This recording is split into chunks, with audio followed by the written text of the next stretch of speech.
Hello, Warren. Hello, Sean. Welcome to the first episode of our new podcast. Mm-hmm. What are we going to call it? I think We still haven't thought of a name. Sean and Wawa? Anything's possible. Should we leave it to the people to decide? Yeah, true. So really the goal with this podcast is every Monday, we're going to meet and chat about what's up with us, with our community, like what's hot right now. Mm-hmm. Yeah. So, but before we do that, we need to introduce ourselves. So, Yeah. can I start first? What's up, beautiful people? It's your boy, Wawa. So, a person who loves entertainment world. I'm an actor, musician, rapper. You know, I do these things and I elevate, well, we both elevate people with disabilities in the entertainment world. So, yeah. My name is Sean. I'm a rapper, musician, producer, lover of access. I'm the co-founder of DeafNation, the Deaf Professional Arts Network. And since 2006, really my mission is to do anything related with access.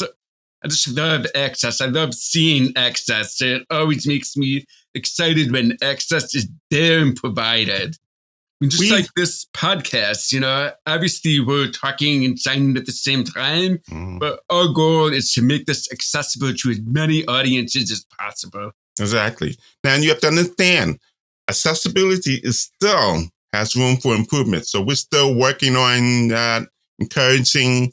It's not just us. There's many people involved with this, creating access for all. So one day, access will be everywhere. I mean, really, since I've founded DeafNation in 2006, I've seen with access. Because if you remember back in 2006, I mean, music wasn't always accessible. Right. You know, there were just many things that were not really accessible. And now you've seen tremendous improvement. So I'm really excited about that. I won't be able to just walk in and it's there. I mean, but, you know, sometimes I ask people the question, what does accessibility, total accessibility, what it looks like to you? You know, how does it feel? Are you satisfied with the accessibility that's happening today? What can we do to change it? What can we do to improve it? What do you think is missing? Innovation, technology. And I think one thing that our community and ourselves could learn is how to be compassionate with each other. Yes. As it relates with access. Because, I mean, I agree. Like, I'm ready to flip out sometimes when access is not provided in the right way or access is not provided at all, especially when access is an afterthought. And there's always room for improvement and to be, you know, maybe you could improve doing this. Obviously, you're ready to go nuclear when access is not provided and people are not accommodating. That's when it's time to flip out. But when it's provided and it's there, and there's always room for improvement, always. True.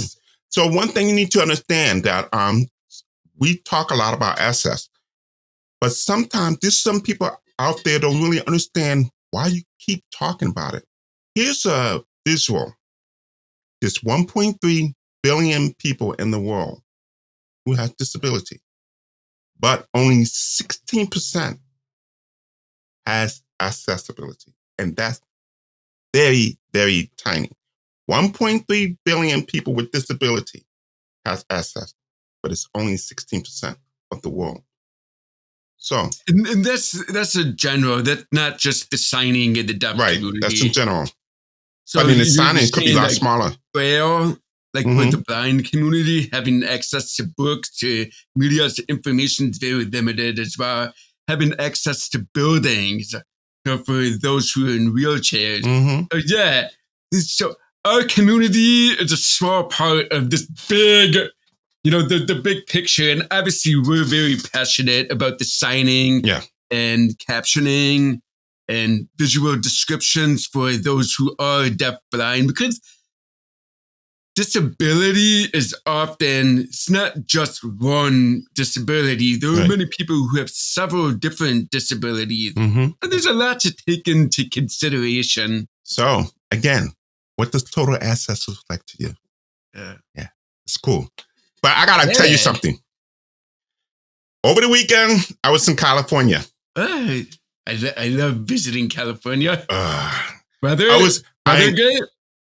It was a little chilly. It was weird. I mean, I'm like, wait, I have my hoodie, but I had some t-shirts.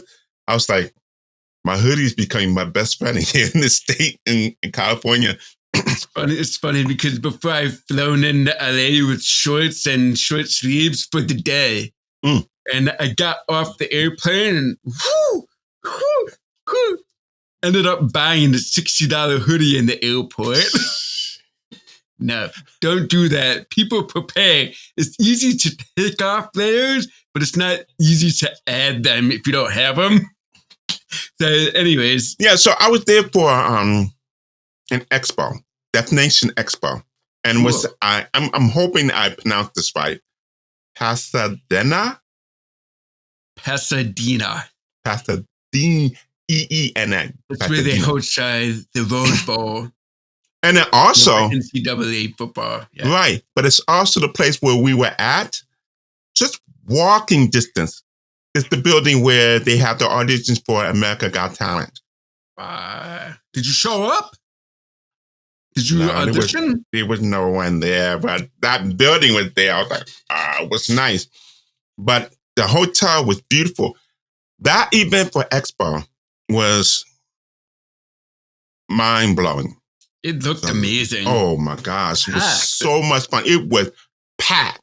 I mean, it was packed. And it was really cool to see so many people coming out, giving support for the deaf ecosystem, mingling, old friends, new friends, sometimes first time people coming in, learning, picking up signs and things.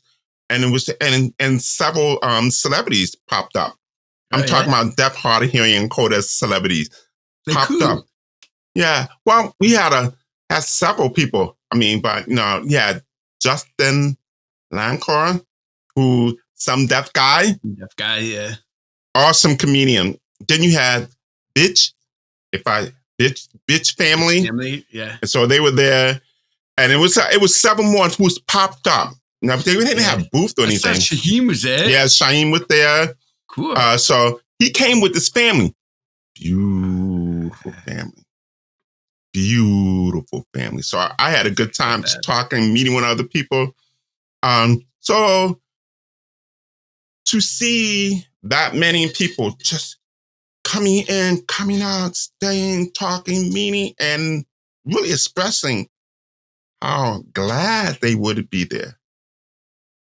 I mean, it was a bunch of happy people. So performance there, meeting, greet, pictures. I was doing pictures and meeting and talking like all day. I was worn out, but to see the faces, happy people, that really inspired me. Yeah, so it was great. It was wonderful. Yeah, the one thing I really love about DeafNation is it really brings a variety of people. It's just so many different deaf businesses, deaf entertainers. Mm-hmm. Just a variety that you would never see at any other expo or event. It's really unique. Yeah, I think it's cool because oftentimes in the deaf community, they're kind of spread out. Mm-hmm. So they meet maybe a little bit, but something for a big event, they just come out and they're like, I haven't seen you in a year. I have to. And they live like, 15, 20 minutes apart from each other, something like that. Right. Finally seen from you. So it's busy. It's lives. It's business.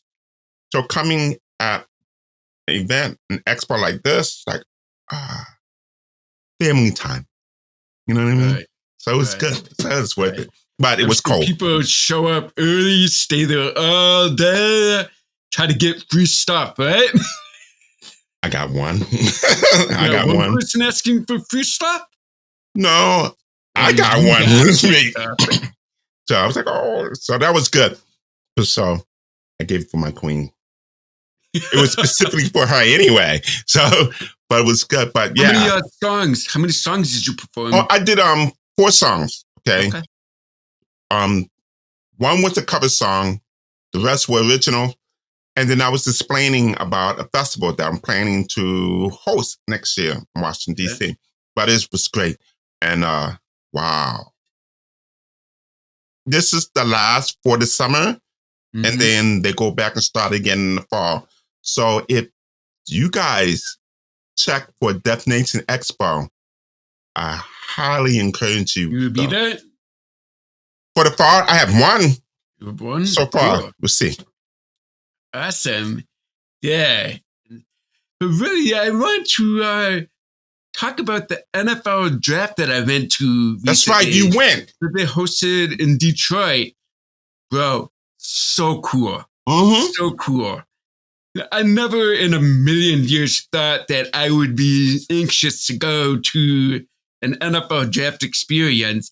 I was, before I ran, I was like looking at research the history of it. Mm-hmm. It was really back in the day, they used to host it all the time in New York City. It wasn't a big event. You know, the NFL or college players who were going into the draft would go to the event. Right. But this time it was insane. It took over the whole downtown of Detroit, right in the heart of downtown Detroit.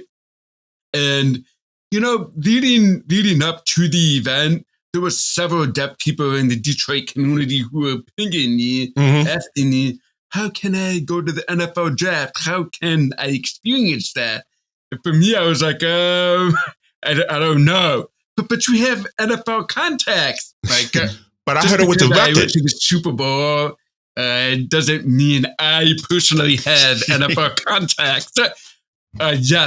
Yes, it was a record. So each day, I believe it was about 275,000 people that were there. Okay, so hold on. Let's go back. For some people who don't follow NFL, so the draft is like how many days?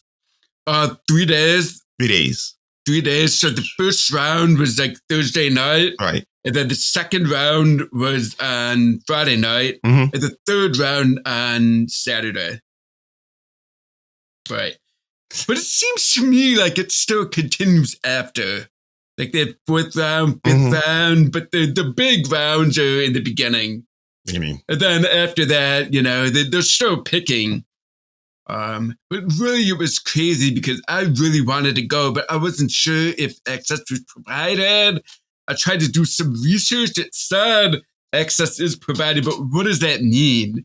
You know, as a deaf person, I'm like, I always have that. Like, I don't want to waste my time showing up with people, see where it is, how it's provided. Mm-hmm.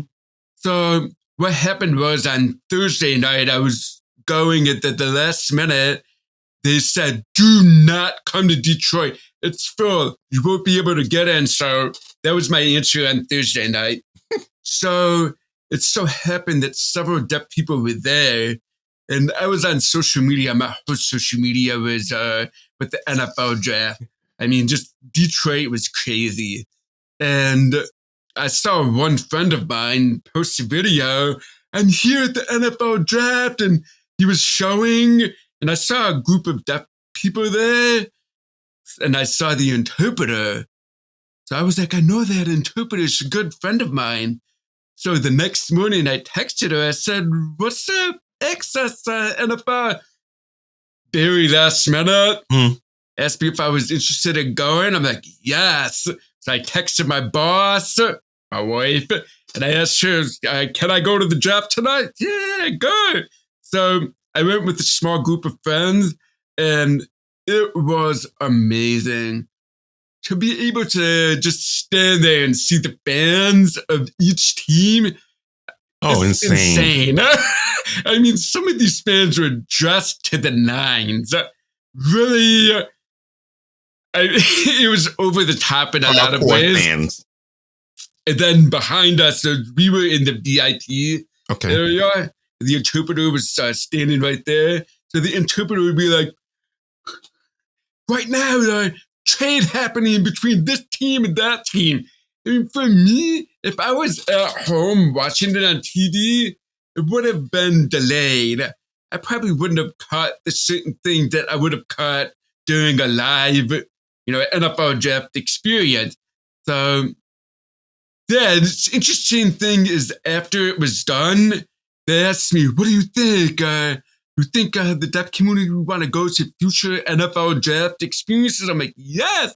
I If would. they knew that the draft provided access and there was a way to sign up for it or something, because the experience itself was free. Okay. I didn't have to pay to get in, but I suspect that the team who were there, not the teams, but the fans of those specific teams paid to go in the VIP area. So next year is Green Bay.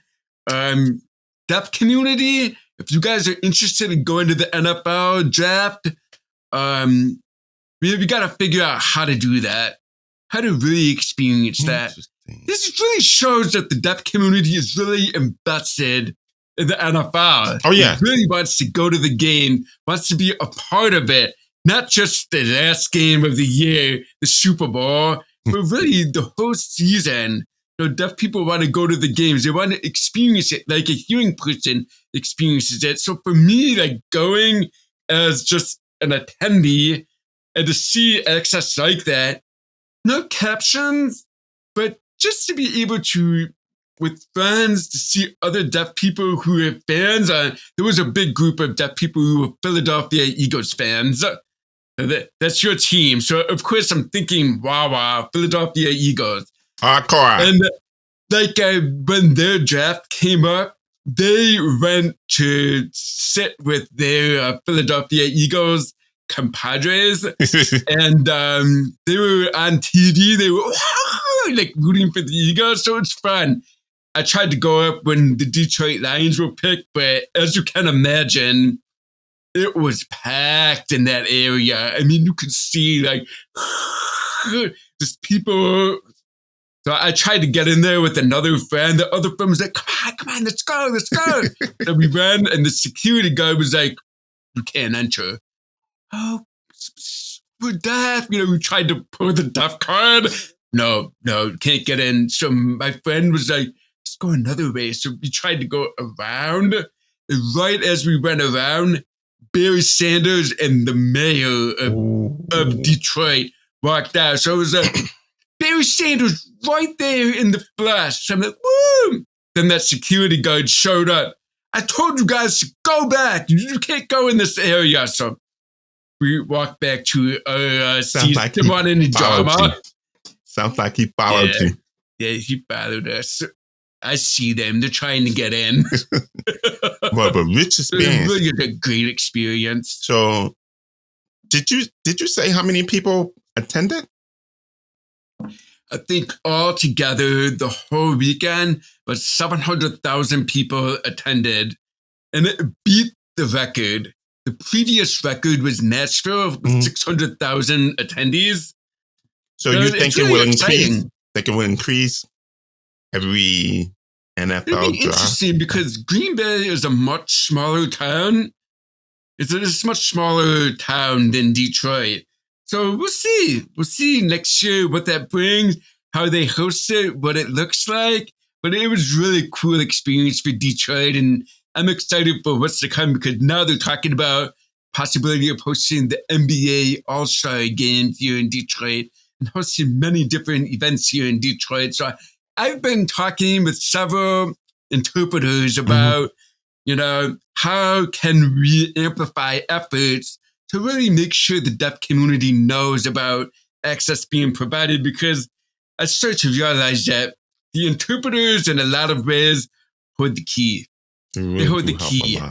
It's interesting because that specific experience, like the deaf community is asking me, and I'm trying to ask people I know, like, do you know anything about access for the NFL draft?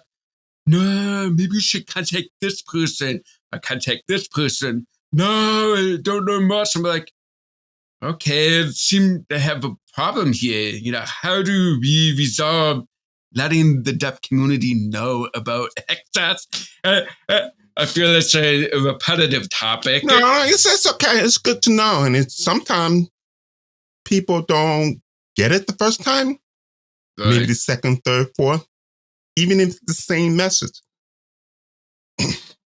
Pops through the head. Now I get it. Okay, fine. But that's a really good appreciation. But it also, for something at that magnitude, we need to be there early to make sure we're on time, But it's nice that you have interpreters that was there. So really great. Both of the interpreters were great. I mean, I would not have... The interpreters can make or break the experience. Yeah, that's true. If you show up and you're not familiar with the NFL language, if you're not familiar with how to sign, what the team's sign names are. So that brings me to our next topic, interpreter appreciation. So last week was National Interpreter Appreciation Day. Of course, that means interpreters in general. There's many interpreters for many different languages, True. Especially in like hospitals and stuff like that. But for us, of course, we cherish our deaf and hearing sign language interpreters. So I made a quick video, and everybody who shared that video, I really appreciate, you guys, because interpreters are a big part of the bridge between the deaf and the hearing world. So my appreciation is tremendous. So I'm curious to ask you if you had any interpreter appreciation stories you want to share. Well, I have a couple. I think when I first picked up learning sign in college, sorry if I'm doing this coffee. I'm like, anyway. So, but I think the first time when I was learning sign and arrived to college, I was taking classes, and I remember seeing a teacher, and I also remember seeing one person come out. Teachers was signing, and I was learning, and then this person was voicing, and I'm like, "Oh, you're a translator?" "No, I'm an interpreter." "What's that?" I didn't know what it was. So he goes back and forth on it. So I was able to fully understand. Wow. Okay. And how old are you at this I point? was 17 when that happened. 17. 17. So you didn't really learn sign language until you were 17? Right. Yeah. So that, I was like, wow. So, but appreciation. Wow. I have so many. I have so many. I think one was when, how do I say this? It was really a terrible situation, but that person happened to be there. And I wasn't involved, but it just happened to be there. And I remember that person was a car accident, something that's happened. And I saw that that person was deaf. Oh, because I witnessed it. But somehow people was getting mad at the person who was deaf in the car, thinking it was her fault. But really, it was the other person's fault. So she couldn't communicate. She was trying to figure out what's going on. And people was like just blasting her out. So a guy just came running. He said, "Oh, she's deaf. Let me try to interpret it, try to understand." So, I mean, he didn't have to. Just superhero, protector, interpret for her. Then they was able to solve out the issue. So seeing that shows someone cared and really made the effort. Just, I'm an interpreter. I'm here to help you out. That was good. I mean, I was like, wow about that. But my most funniest one is when I was in Aspen, Colorado. I was a recruiter for the college that I graduated from. Recruiter. I remember my first time in Aspen, very nice, fancy. Like, wow. My first time was watching rugby. So I never saw it. That was my first time. And I remember cringing at the thought people getting their stuff doing, probably something without the helmet. I said, this is football. This is not football. When in McDonald's, remember long line. And so my turn, and the woman was speaking so fast that I had to ask her several times to repeat what she was saying. And so she was starting, really fast. So she started getting frustrated. And I was like, okay, so give me a pen and paper, and I will write it down. I'm using my voice, and I'm signing. But all of a sudden, boom, I'll interpret for you. So I'm like, oh, of all places, Popped up this out of just nowhere. popped up. It was almost like you have that Why can't we have that like teleportation, like help button. interpreter bat signal? So I mean, yeah, that would have felt like my distress was real. Boom, I'm interpreting for you. Whoa. So that girl, lady who worked there, she was like, why you can't understand me? He's deaf. Oh, I'm so sorry. I said, don't be sorry. I'm deaf. But thank you. And then she connected me to the community in there. I was like, wow. I didn't know anyone in Aspen. She connected me to them. It was nice, man. So that was nice. That was my favorite time. It's always beautiful when interpreters really have the heart for their profession. Mm-hmm. They're really invested, because as an interpreter, I mean, there's so many situations I could think of where I just appreciate interpreters so much, because they can make or break the experience. They can make or break the job interview. Mm-hmm. They can make or break, your doctor's appointment. Like, how severe is the situation? So, my heart really goes out to those interpreters who really make the effort. And it's not just a job. It's not. It's really not. You're really developing relationships between people who may not know sign language. I mean, I have to say that, personally, my number one favorite person that's really helped me tremendously and really opened a lot of doors for me is Amber Galloway. I mean, in my entire profession, I've had many amazing interpreters, and you all know who you are. And I value and appreciate many of you so much. But for Amber, she's a special one, especially because of the music portion of it. As a person that's largely invested in music, who is passionate about music access, and being in the music world. ASL Music Camp? ASL Music Camp, and developing more opportunities for deaf and hard of hearing people to get involved with music. I mean, as someone who started in 2006, trying to find a way to break through, to provide access for our community, and to try to find, like-minded people who feel the same. Because I've seen it all. I've seen people who sign music for their own purposes and intents. Rather than providing access to the community, they're like, look at me, like, I'm hard, I could do this. Or interpreters who provide access, and clearly you can tell that they're not fans of that music.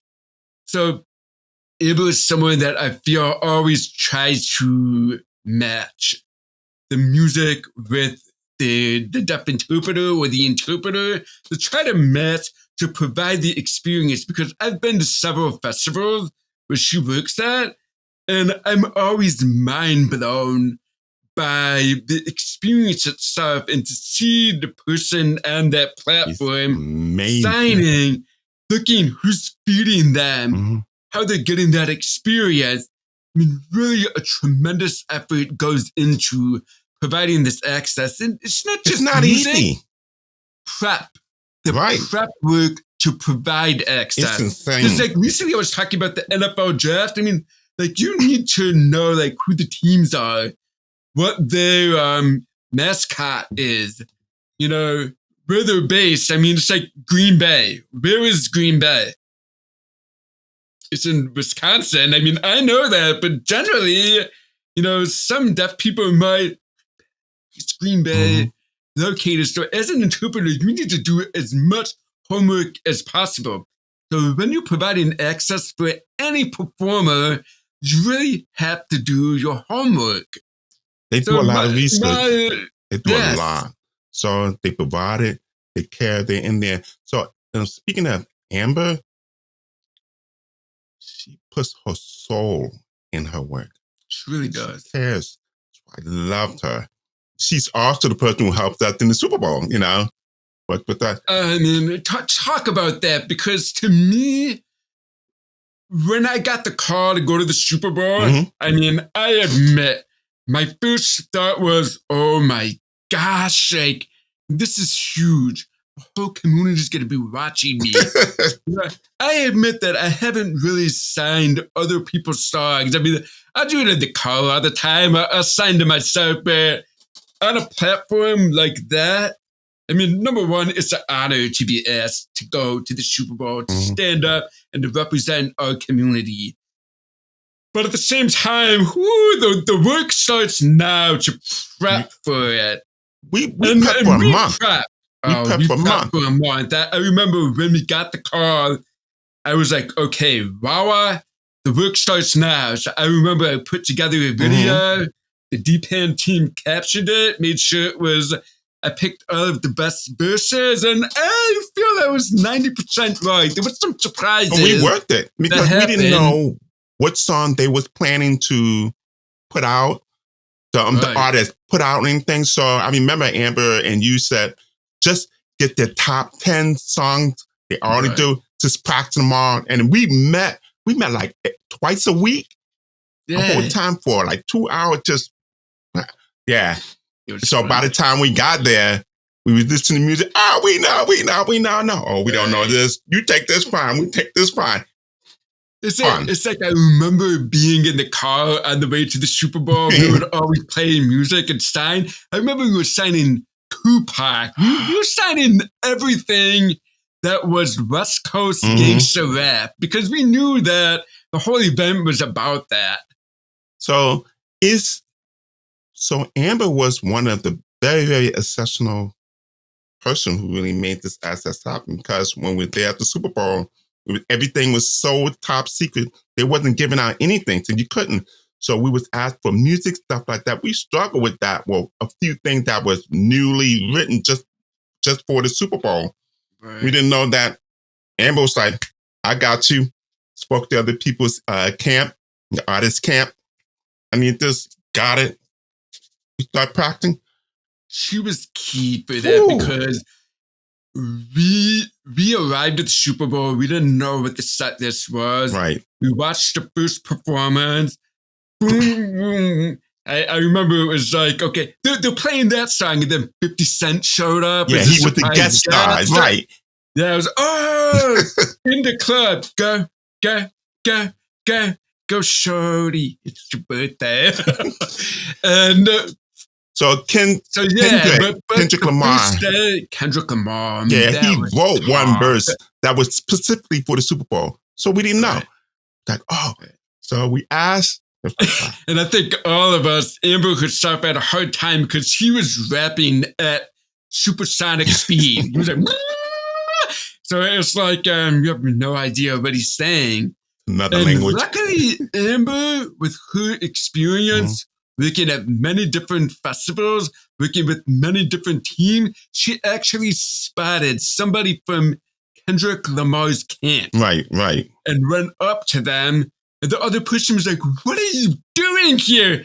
And she was like, I'm here with the deaf rappers. Yeah, I heard about that. You get our lyrics and everything? And Amber responded, no. So she got everything instantly, without her involvement, without her being there.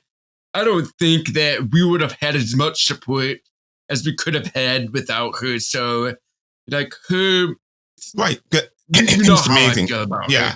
So that's why we love this woman. She does. Yeah. She goes, as I said before, she puts her soul into it.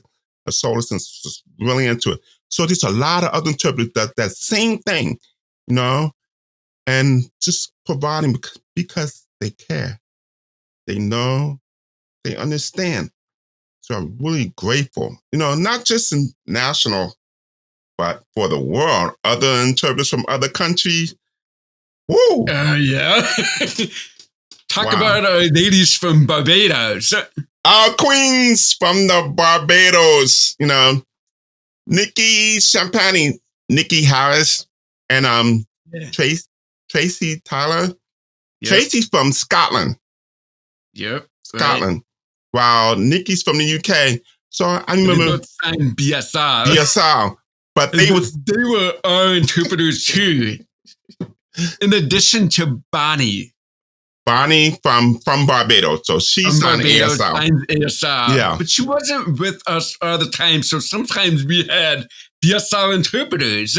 But they made sure we was able to lip read to understand them while we see BSR. So we were picking up on BSR the whole time too. So it was right. So you see them put themselves at work. I mean, here you go, ASR and BSR, and their interpreters, they had like, okay, we have to figure out how we make sure the access for everybody. And they did. They were. And they're a lot of fun to party with, bro. I enjoy talking with them. But that really shows you because they were there to see, we as a group were there to see how we can help improve the deaf community in Barbados, improve access, improve experiences for the community, and just share knowledge with the community.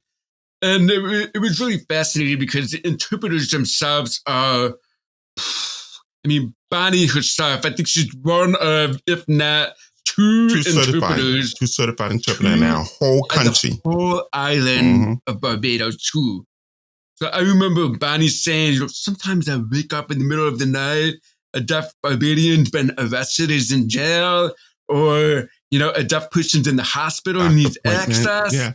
I mean, she was doing that when we were there. When we were there, sometimes I got to step out. I have to help this person. But everyone knew who she was. The whole country knew who she was doing. And it's nice because she got the president or prime minister. I saw that. She got an award directly. And it was like the whole country was celebrating her. Yeah. And so she was representing her country. Then you have Nikki and Tracy just representing the UK with the other groups. So we had US, UK, and Barbados getting together to help for the community, just sticking together. It was beautiful. So what would it be like? What would it look like without these interpreters? I think it would be really. When we first went there, because we went to Barbados twice. First time for research, meet people, see, visualize the whole project. Right.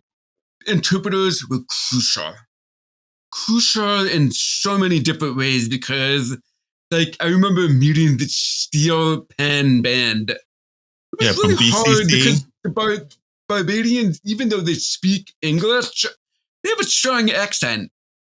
They have a strong accent. So you look at the BSL interpreter, you look at Bonnie, it's like you had multiple forms of access to see the body language, to see how to best learn from what was going on and to develop the song, to develop the idea of how we can make music to uplift and elevate the Barbados community. And it was crucial with the interpreters. I love the fact that how willing everyone was. It was really helping each other out, misunderstanding, not sure to understand.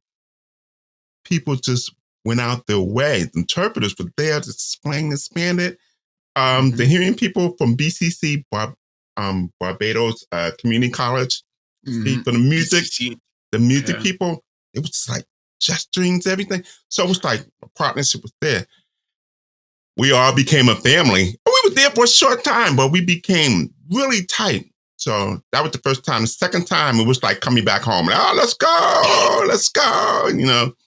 We worked hard. So We miss Barbados. We miss Barbados, our and we miss interpreters who helped out. Ruth, Tracy, Nikki, Stephen. all of them.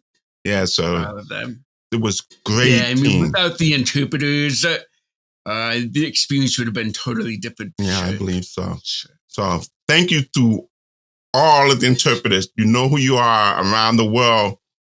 We can't do this without you. We're grateful.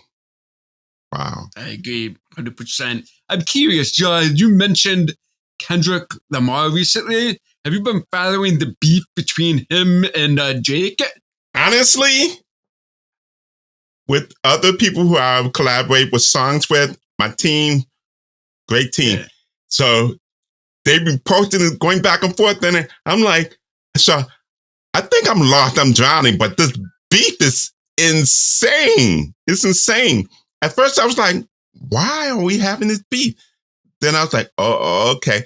But sometimes beefs are created just for publicity stunt. But at the same time, who thinks dropping a new record? Oh my god! Because Kendrick, Jake dropping another one. I think both of them. I think both of them are just to get that attention. Oh, okay. Then when they drop it, there you go. You know, smart move. But sometimes it can be dangerous for some people because if you remember the old time, you used to have the East Coast and West Coast war during a rap battle. That was. I remember. It's interesting because, I mean, you're mentioning Tupac and Biggie, and I've followed it ever since. You know, I've always been a big fan of rap, big fan of Biggie, big fan of Tupac. Same. They were actually friends. Yes, they were. You know, they were friends. And then the whole rivalry was created. It's something in rap that has always been around, and it's competitive. And I admit that I haven't really been following. I see the news. I see some of the same people you're talking about posting things like, "Oh, he just responded 6 minutes later." To me, I'm like, I find it very far-fetched that someone can make a rap beat and then respond instantly 6 minutes later. Like that. And so some things I think were a little too personal for two grown men to be beefing about, especially family. I think families should be thrown out, should never discuss other people's family in the rap beef. Right. It should be strictly between the two of them. That's it. But I find myself, do we really have time for this?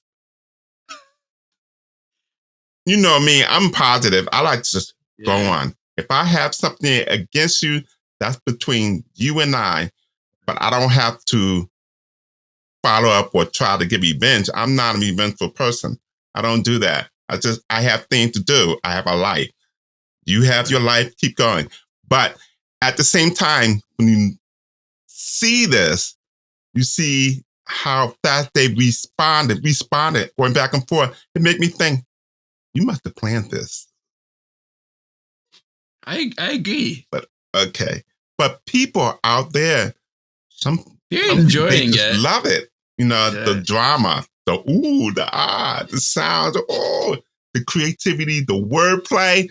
Wow. I think that's the thing. I tried to hop on and see what the issue was. I tried to experience the song. But really, honestly, Wawa, I wish somebody could, for Jake, and somebody could for Kendrick. I think if somebody could provide that access, I think it would be fascinating. Oh, it would be. It would be. Yeah, it would definitely a challenge because, I mean, they're rapping hard too, and they're doing a lot of interesting wordplay too. But I tried to follow it. I tried to pull up the lyrics, pull up the music, and I just get lost instantly. I got lost. But I think that's another story for another time because I'm curious what everyone think about that kind of thing. But for this... Maybe they would like to see two deaf rappers. Oh, yeah, that'd be something to talk about. Yeah. It's just not me and you. No. I have no time for that. I love you too much to ever do that. And I can't think of any deaf rapper I would want to have beef with because I would rather elevate our deaf music community than we have no time for that craziness. Create separation. Right. We have no time for that craziness. I mean, we should be going up, not down. We should be going forward, not backwards. No. Right. But, I'm curious about what you out there. Something you want to talk about? You have a question for us? Drop in the comments. Just let us know. We can come up with something, but we would love to hear from you.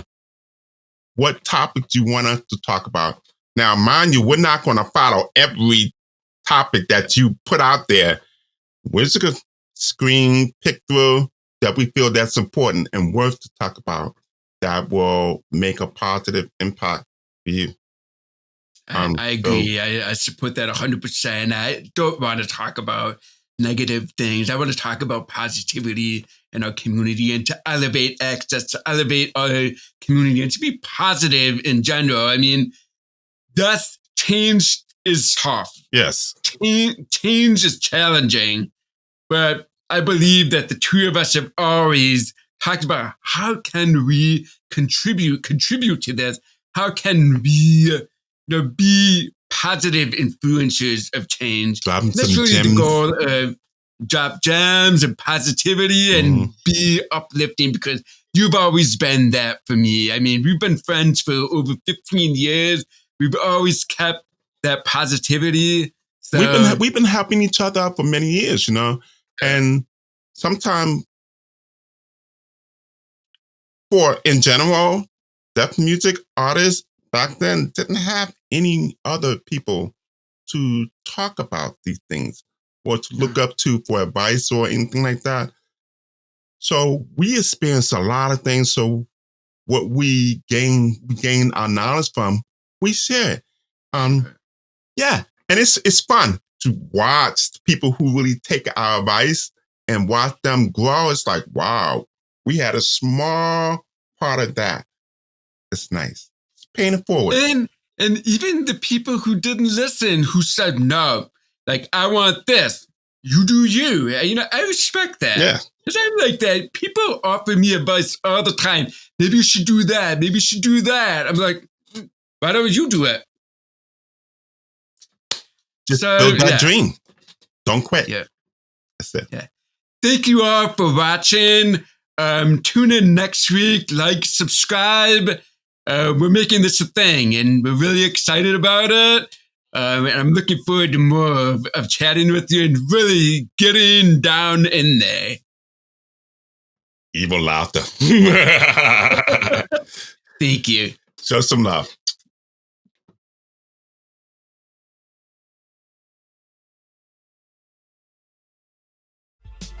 DPan.tv, the sign language channel.